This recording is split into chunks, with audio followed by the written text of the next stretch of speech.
সবাইকে স্বাগতম। আপনি দেখছিলেন গ্লোবাল পয়েন্ট, যেখানে আমরা তুলে ধরি বিশ্বের গুরুত্বপূর্ণ ঘটনাগুলো নিরপেক্ষ ও বিশ্লেষণধর্মী প্রতিবেদন।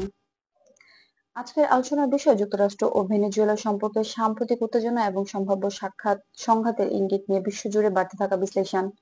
প্রশ্ন উঠছে, যদি যুক্তরাষ্ট্র ও ভেনেজুয়েলার সঙ্গে সরাসরি সংঘাতে জড়িয়ে পড়ে তবে কতটা সফল হতে পারে। 2025 সালের এই সময়টায় ভেনেজুয়েলা আবারও আন্তর্জাতিক আলোচনায় কেন্দ্রবিন্দুতে। দীর্ঘদিন ধরে দেশটি রাজনৈতিক অর্থনৈতিক সংকটের মধ্য দিয়ে যাচ্ছে। প্রেসিডেন্ট নিকোলাস মাদুরো সংবাদ, আন্তর্জাতিক নিষেধাজ্ঞা, অর্থনৈতিক চাপ এবং অভ্যন্তরীণ রাজনৈতিক অস্থিরতা মোকাবেলা করছে। অন্যদিকে যুক্তরাষ্ট্র বলছে ভেনেজুয়েলার মানবাধিকার পরিস্থিতি ও গণতান্ত্রিক শাসন ব্যবস্থা নিয়ে উদ্বেগ বাড়ছে। তবে সাম্প্রতিক বিশ্লেষণ গুলো বলছে এই সংকট এখন শুধু রাজনীতি নয়, বরং আন্তর্জাতিক শক্তির ভারসাম্যের অংশ হয়ে দাঁড়িয়েছে।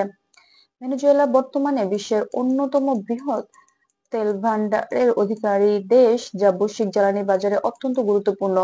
এই কারণে যুক্তরাষ্ট্র, রাশিয়া, চীন সহ বিভিন্ন শক্তিধর দেশে দেশটির পরিস্থিতি ঘনিষ্ঠভাবে পর্যবেক্ষণ রয়েছে। বিশেষজ্ঞরা বলছেন, যুক্তরাষ্ট্র যদি ভেনেজুয়েলার সঙ্গে কোনোভাবে সংঘাতে জড়িয়ে পড়ে তাহলে এর পরিণতি হবে জটিল ও দীর্ঘমেয়াদী। কারণ ভেনেজুয়েলার সামরিক বাহিনী আকারে ছোট হলেও তারা তাদের নেতৃত্বের প্রতি দৃঢ় অনুগত্যশীল এবং বহিরাগত প্রভাবের বিরুদ্ধে প্রতিরোধের মানসিকতা রাখে। তাছাড়া দেশটির সঙ্গে রাশিয়া, চীন ও ইরানের ঘনিষ্ঠ সম্পর্ক রয়েছে, যা আন্তর্জাতিক শক্তির ভারসাম্য একটি বড় ভূমিকা পালন করে। রিউটার্স এবং বিবিসি এর বিশ্লেষণ অনুযায়ী যুক্তরাষ্ট্র সরাসরি সরকার অভিযানের পথে না গিয়ে কূটনৈতিক চাপ, অর্থনৈতিক নিষেধাজ্ঞা এবং প্রযুক্তিগত অবরোধের মাধ্যমে ভেনেজুয়েলা উপর প্রভাব বিস্তার করেছে। ওয়াশিংটন এখনো বলছে তাদের উদ্দেশ্যই হলো গণতান্ত্রিক পুনরুদ্ধার নিশ্চিত করা, কোনো সংঘাত নয়। কিন্তু একই সঙ্গে তারা লাতিন আমেরিকার মিত্র দেশগুলোর সঙ্গে একত্র করে আঞ্চলিক নিরাপত্তা কাঠামো তৈরি করছে, যা পরোক্ষভাবে ভেনেজুয়েলার উপর রাজনৈতিক চাপ বাড়ায়। অন্যদিকে ভেনেজুয়েলা তাদের প্রতিরক্ষা সক্ষমতা বৃদ্ধির ঘোষণা দিয়েছে। দেশটির সরকারি সংবাদ সংস্থা জানায়, সাম্প্রতিক সময়ে এশিয়া ও চীনের সহায়তায় তার বিমান প্রতিরক্ষা ব্যবস্থা ও স্যাটেলাইট নজরদারি প্রযুক্তি উন্নত করছে। তাদের বক্তব্য, এটি সম্পূর্ণ প্রতিরক্ষামূলক উদ্যোগ যা দেশের সার্বভৌমত্ব রক্ষার অংশ।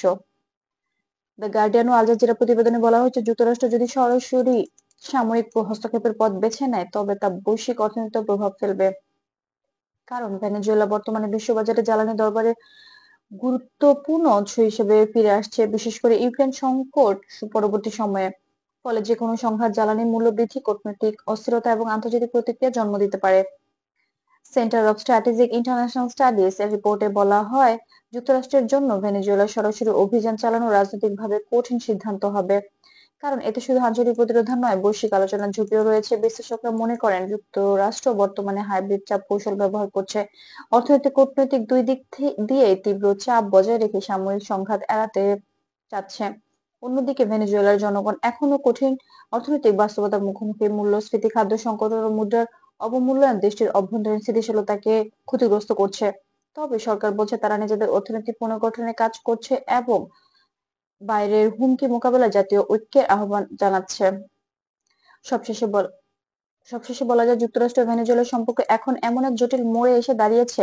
বিশ্লেষকদের মতে আগামী কয়েক মাসে কূটনৈতিক পদক্ষেপই নির্ধারণ করবে এই সংকট শান্তিপূর্ণ পথে সমাধান পাবে নাকি নতুন এক ভূরাজনৈতিক প্রতিযোগিতায় অধ্যায় শুরু হবে। বর্তমানে দুই দেশই সরাসরি সংঘাতের পথে না গিয়ে নিজেদের অবস্থান মজবুত করেছে এবং আন্তর্জাতিক সম্প্রদায়ও এই পরিস্থিতি ঘনিষ্ঠভাবে পর্যবেক্ষণ করছে। আপনি দেখছিলেন গ্লোবাল পয়েন্ট, যেখানে আমরা তুলে ধরি বিশ্বের গুরুত্বপূর্ণ ঘটনাগুলো নিরপেক্ষ বিশ্লেষণধর্মী প্রতিবেদন। সাবস্ক্রাইব করুন গ্লোবাল পয়েন্ট আর যুক্ত থাকুন বিশ্ব সংবাদ সবচেয়ে বিশ্বাসযোগ্য উৎসের সঙ্গে।